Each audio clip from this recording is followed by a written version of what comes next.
সর্বোচ্চ প্রার্থনা এটাই যেন আমাদের ভগবান শ্রীকৃষ্ণ এবং রাধারানী এই যুদ্ধের সংকট কাটিয়ে দেন।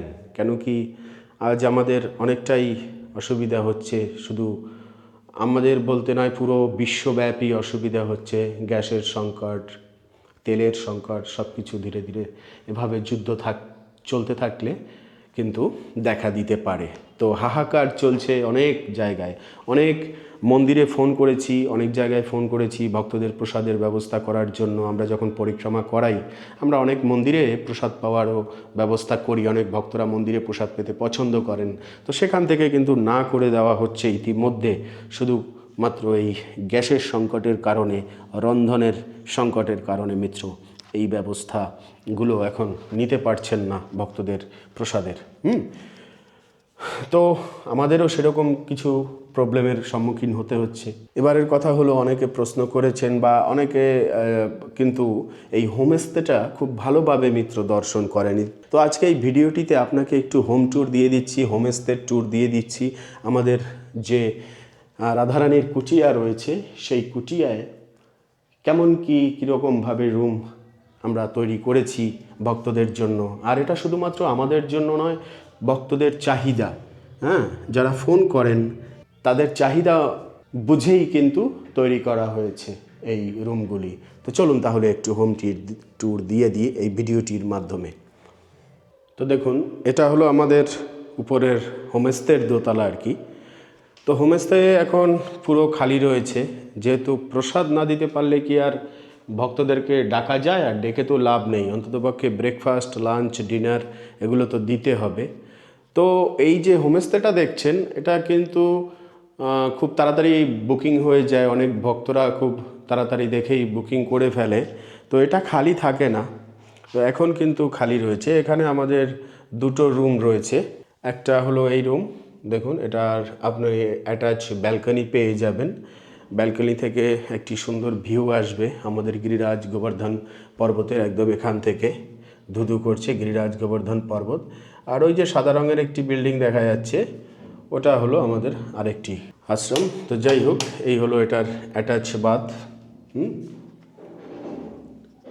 আচ্ছা, অ্যাটাচ বাথ দেখে নিলেন। এখানে ভক্তরা আসেন যখন তখন, তো হঠাৎ করে ফোন করলে আর রুম দেওয়া যায় না, তখন সমস্যা হয়ে যায়। আর এই হলো আপনার, এখানে একটি বেড রয়েছে, দুটো চেয়ার রয়েছে এবং একটি মিরর রয়েছে। ড্রেসিং টেবিল বলতে পারেন, যা বলেন, এই হলো ব্যাপার। আর একটা ওয়ার্ড্রপ যে আছে এখানে আমরা প্রোভাইড করে দেই, যখন যার প্রয়োজন হয়, নয়তো দেই না। এই হলো ব্যাপার। কেন কি রুমটা খোলামেলা রাখতেই বেশি পছন্দ করি।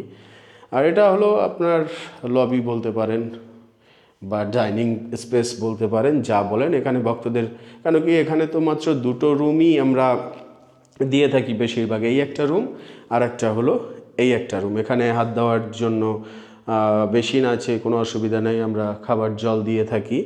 আর এই যে আছে আর একটা রুম, এটা একটু প্রিমিয়াম কোয়ালিটির রুম আছে। তো এই রুমটাও ভক্তদের জন্য।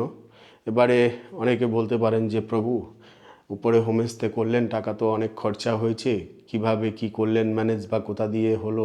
হ্যাঁ, আসলে দেখুন, লোন চলছে। লোন ছাড়া এসব জিনিস হয় না। লোন পরিশোধ করার জন্য একটা টেনশন থাকে, বড় পাহাড় থাকে মাথায়। যারা লোন নেয় তারা অবশ্যই বুঝবেন যে লোন বহন করার জ্বালা কত বড়। এখনও পর্যন্ত লোন শোধ হয়নি, এভাবেই চলছে। এ হলো আমাদের 1 নম্বর রুম, আর ওটি 2 নম্বর রুম। এটি ভক্তরা বেশিরভাগ পছন্দ করেন ডেকোরেশনের জন্য আর কি। যাই হোক, মোটামুটি ডেকোরেশন। এই হলো এটার অ্যাটাচ বাথরুম। এখানে বেসিন রয়েছে, একটা টেবিল বেসিন, মিরর রয়েছে একটি, গিজারের ব্যবস্থা রয়েছে, দুটো ফটো ফ্রেম আছে দেয়ালে, এবং এই হলো কমোড টয়লেট। আসলে দেখুন, ভক্তদের বলতে পারেন যে বৃন্দাবনে এত সব এভাবে করা, এত অমুক সমুক রাজস্বিক, তামসিক, অমুক সমুক না। আসলে দেখুন, আমাদের তো কিছু করে বাঁচতে হবে। আর বাঁচতে গেলে যারা বাইরে থেকে আসেন, তাদের যে চাহিদা থাকে, সেই চাহিদা অনুসারে কিন্তু মিত্র এটা করা। নয়তো এরকম করার কি দরকার আছে? কোনো দরকার ছিল না। প্ল্যানটা আগে থেকেই এরকম ছিল যাতে করে অনেকে না করে দেয়, রুম নেব না, ভালো না, বা আরেকটু ভালো হলে ভালো হতো, পয়সা দিতে আমরা প্রস্তুত আছি, আপনি ভালো রুম আমাদেরকে একটা দিন। এখন কি করব বলুন?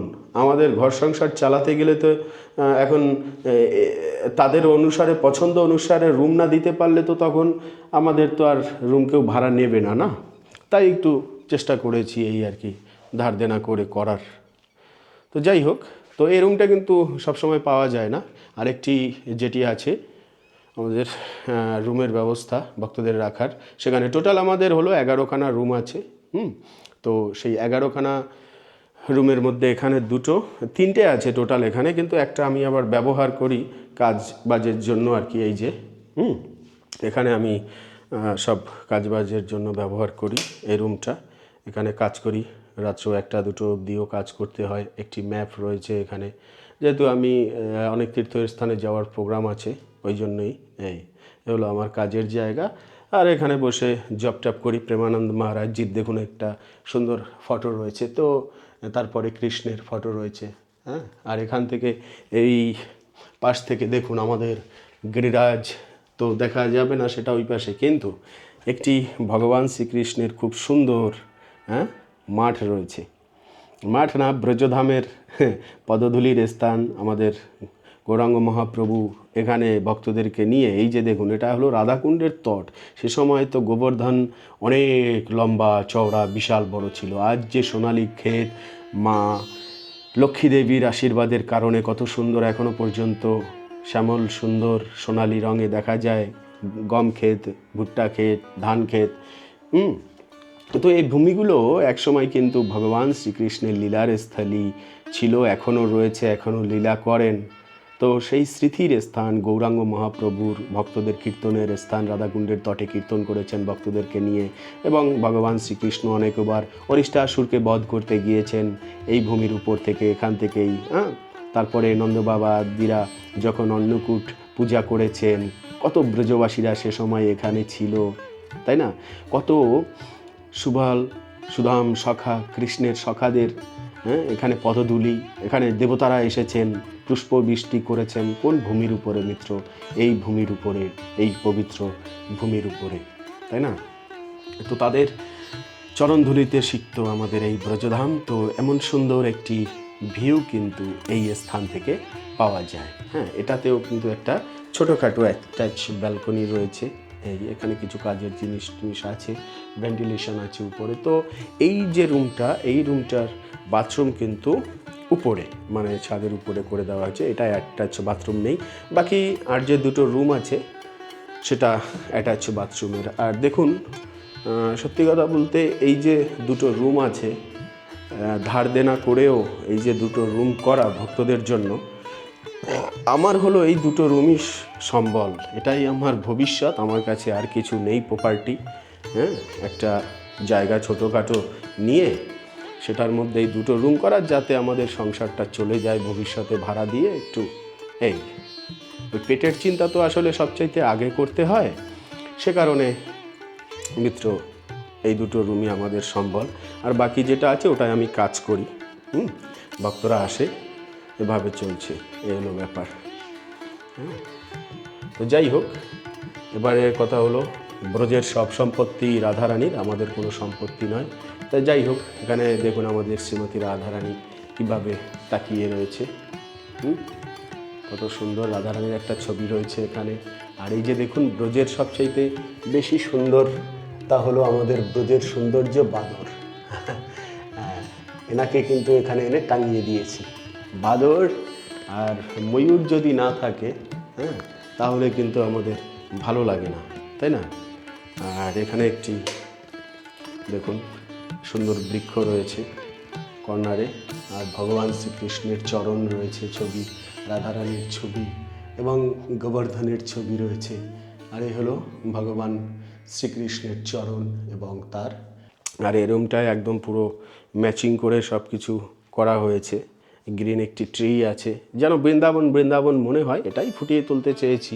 এগুলো ব্যাপার। উপরে একটি বৃক্ষ আছে, হোয়াইট কালার টাইলসের কম্বিনেশনের সাথে হোয়াইট কালার নেট পর্দা প্লাস অলিভ কালার আপনার আর একটি পর্দা রয়েছে। এই দুটো পর্দায় সুসজ্জিত। তো যাই হোক, এ রুমটা কিন্তু চাইলে সচরাচর আমি ভক্তদেরকে দেইও না, কেন কি এটা ফাঁকা থাকেও না, বেশিরভাগ এটা বুকিং থাকে, এই কারণে দিতে পারি না। তো যাই হোক, আপনারাও আসবেন, এটাই হলো কথা। এখন শুধু প্রতীক্ষা যে কবে থেকে গ্যাস অ্যাভেলেবেল হয়ে যায়, সেই থেকে আবার ভক্তরা আসা শুরু করবেন, ওনাদেরকে ডাকবো, যেহেতু আমাকে লোনগুলো শোধ করতে হবে, সেই একটা টেনশন। এবারে প্রশ্ন করতে পারেন যে প্রভু রুম তো দেখালেন, তাই না? এটি হলো কিন্তু আমাদের সিঁড়িঘর। হ্যাঁ, সিঁড়িঘরের লুকটা হলো এরকম। তবে এখানে একটি খুব সুন্দর ধরনের ব্যবস্থা করতে হবে স্টিলের। তো বলতে পারেন যে আপনি তো পয়সা কড়ির কথা কিছু বললেন না প্রভু, সেটা কীরকম কীভাবে নেন? আসলে পয়সা কড়ি বলা যায় না, নির্ভর করে যে উনি কি প্যাকেজ সিস্টেমে আপনি আসবেন, বা তারা কেউ প্যাকেজ সিস্টেমে আসবে, নাকি আপনি শুধু রুম নেবেন, নাকি রুম প্রসাদ একসাথে নেবেন, তার উপরে নির্ভর করে। আরেকটি কথা হলো যে কজন করে একটা রুমে থাকবেন, তার উপরে নির্ভর করেই কিন্তু ভাড়াটা আমরা দিয়ে থাকি বা পয়সাটা নির্ধারণ হয়। একার জন্য তো আর বেশি ধার্য করা যায় না। তো একা থাকতে গেলে সেক্ষেত্রে কী রেট হবে সেটা তো, তারপরে 3 জন 4 জন থাকতে গেলে কীরকম, 6 জন থাকতে গেলে 2টো রুম নিলে কীরকম, কত দিন। তারপরে কথা হলো আপনি একটু বেশি দিন থাকলেন তাহলে একটু কম হয়। এবার 1 দিন 2 দিন 3 দিনের জন্য আসলে পরে তো আর পয়সা কম হয় না। হ্যাঁ, তো এরকম অনেক ব্যাপার আছে, তাই সেটা আলোচনা সাপেক্ষ হবে আর কি। তো কল করবেন স্ক্রিনে দেওয়া নাম্বারের সাথে, তারপরেই আমরা এটা বলতে পারবো যে আপনার কীরকম খরচা পড়বে। এটা নির্ভর করে আলোচনার উপরে। তো যাই হোক, এখন যাত্রীদের জন্য নিয়ে এসেছি নান রুটি, কারণ গ্যাস নেই, চুলায় হচ্ছে নান রুটি, সেই নান রুটি যাত্রীদেরকে দেবো। হ্যাঁ, এইভাবে আর কি চলছে জোড়াতালি দিয়ে। এটা প্লেটে বেড়ে দেওয়া লাগবে, ওরা প্লেট দিয়ে উপর থেকে ওটা হাতে দিয়ে দাও ওদের, আর উপর থেকে প্লেট দিয়ে দাও। নাকি উপরে ডেকে দিয়ে দাও? হ্যাঁ, উপরে ডেকে দিয়ে দাও সুন্দর করে সাজিয়ে, তাহলে বুঝতে পারবে না। আরে মেন ঘটনা হচ্ছে ও সকালবেলা ওর ধ্যান নেই, ও বলছে যে আমার ধ্যান নেই, আমি জানি সবাই বেরিয়ে গেছে দর্শনে। আচ্ছা, বেরিয়ে না, আস্তে আস্তে দুপুর হয়ে যাবে, আস্তে আস্তে দুপুর হয়ে যাবে। হ্যাঁ হ্যাঁ, দেরি হয়ে যাবে আস্তে আস্তে। এ হলো নান রুটির সাইজ। এও যদি পাওয়া যায় সব সময় তাও হবে। এটা মনে হয় সব সময় পাওয়া যাবে, কারণ এটা তো কাঠে উনুনে করে, এদের সমস্যা নেই, এটা দিয়েই ব্রেকফাস্ট চালাতে হবে। তোমাকে একটু ভিডিও করে দিই কি? হ্যাঁ, পেট ভরে খাবে। আচ্ছা, বলছি কি জানো নামটা তোমার, একটু বলো। আম্মায়া না? আচ্ছা আচ্ছা, বেশ। আর তুমি কাজের সাথে এসছো বেড়াতে? না না না না, তাদের তো এখানে দেখা যাচ্ছে না। এখন যাদের সাথে দেখা যাচ্ছে তাদের কথা বলো। হ্যাঁ, দাদু দিদা বলো, উই আর ফ্রেন্ড। হ্যাঁ, ঠিক আছে। বাবু দেবো আর একটা? হ্যাঁ হ্যাঁ, রানি আর্ধেক দিয়ে দাও তো নান রুটি। তো আজকে দুপুরে যে আছে, আজকে দুপুরে হবে হলো আলু বলছি, লাউ ভাজা হবে, পটলও তো আছে, পটল আলুর সবজি করো। হ্যাঁ, রাত্রে পটলটাকে তো এখন তো পটল বেরিয়েছে, কাঁচা লঙ্কাটা তো ভালোই দেখা যাচ্ছে মোটামুটি। এবার চলুন, আমাদের সিলিন্ডারের কি অবস্থা দেখুন। সিলিন্ডার কাট করে শুইয়ে দিয়েছি, হয়তো আজকের এবেলা হবে, তারপরে বন্ধ করে দিতে হবে। আর গিজার চালানো তো বন্ধই করে দিয়েছি, গিজার চালাচ্ছি না অনেক দিন ধরে, যে থেকে গ্যাসের ক্রাইসিস হয়েছে। আর দেখুন, কি সবজি চাইছিল, এই যে দেখুন কত সুন্দর ফুল ফুটেছে আমাদের ছাদের উপরে, বৃক্ষ লাগানো হয়েছে। হ্যাঁ, ফুলটা কিন্তু বেশ সুন্দর হয়েছে, কিন্তু কি জানেন তো, এবার বলতে পারেন ভগবানের সেবার জন্য কি জবা ফুল দিতে হয় না? দেখুন, ভগবানের সেবার জন্য এবার ভক্তি দিতে হয়, ফুল দিতে হয় না। আপনার ফুলের দরকার নেই, আপনি ভক্তিটা দিন, বুঝলেন? কেন কি ভগবান সব কিছু সৃষ্টি করেছেন, অতএব ওনার সেবায় লাগে না এমন কিছু না, আপনি সে কালীমাতাকে দিন আর যাকে দিন, আনতে ভগবানই সেটা পায়। তো যাই হোক, এই একটা বৃক্ষ কচি, খুব সুন্দর পাতা হয়েছে, একদম খুব সুন্দর গজিয়েছে, কিন্তু এই প্রচণ্ড রোদের তাপে থাকবে কি, ওটাই আমরা চিন্তা করছি। যদি থাকে তো ভালো। আর এই যে আমাদের ধ্বজা উঠছে মন্দিরের, আর এখানেও আর একটি বৃক্ষ রয়েছে, এটায় ফুলের কলি আসছে, এটাও ফুটবে খুব সুন্দর। তো যাই হোক, ছাদের উপরে দেখা যাক কতদিন কি বাঁচে। হ্যাঁ, একটু জল দিতে হবে রনি, ভোরবেলা জল আর সন্ধেবেলা জল। কত সুন্দর হয়েছে, এখন এটাকে বাঁচাতে পারলে হয়। তো যাই হোক মিত্র, আজকের এই ভিডিওটি এই অবধি। পরবর্তী ভিডিওতে আবার দেখা হবে, কথা হবে। সে অবধি ভালো থাকবেন, সুস্থ থাকবেন। রাধে রাধে।